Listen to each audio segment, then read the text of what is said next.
UDI. Merci, Madame la Présidente. Je vais me faire l'écho des précédentes interventions. Tout d'abord, en effet, saluer la publication de ce rapport. Je pense qu'en effet, Monsieur Verdier, Monsieur le rapporteur, nous sommes plusieurs à être préoccupés par ce sujet et on peut quand même s'étonner qu'en 2015, 10 ans après la décision de création de ce régime, puisque finalement ça fait 10 ans, que le problème ne soit surtout pas réglé. Et vous avez évoqué donc dans votre intervention beaucoup de problèmes liés à des logiciels, pardon, et donc beaucoup de problèmes techniques.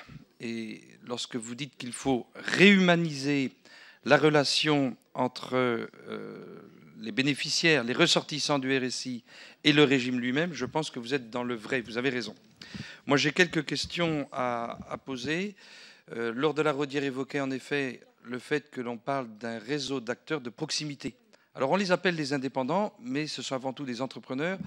Et si l'on veut que la succession des générations se fait dans ces différents métiers que sont les artisans, les commerçants et autres professions libérales, eh bien il faut qu'ils aient un régime qui soit compréhensible. Alors moi je ressens d'un côté une volonté claire et nette du RSI d'aller vers ses ressortissants, d'expliquer et d'améliorer la qualité du service. Moi, je le ressens comme tel.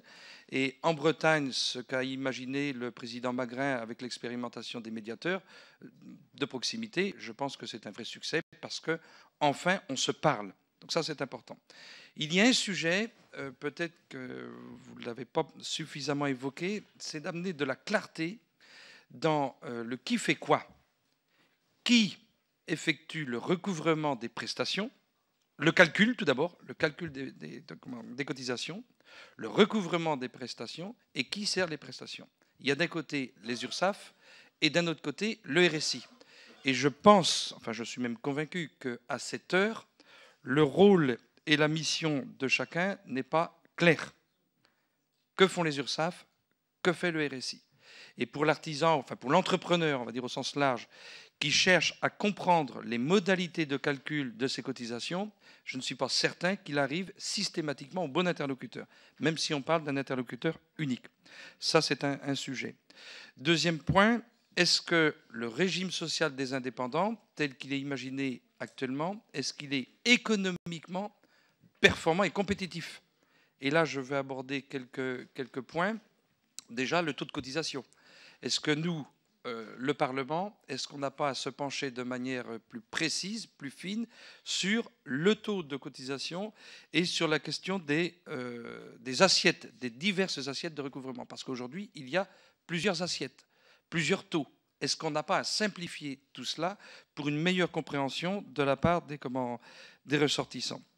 Et enfin, est-ce qu'on n'a pas travaillé aussi sur un niveau de prestation qui s'améliore dans le temps? Parce que le régime, il a 10 ans, mais entre ce qui est du recouvrement maladie, ce qui est des indemnités journalières, ce qui concernerait la question des retraites, est-ce qu'on n'a pas à travailler plus en profondeur pour améliorer le système? Voilà un petit peu les questions que je souhaitais poser, Monsieur Verdier, en saluant bien sûr le contenu du rapport et une majorité des propositions dans lesquelles je me retrouve.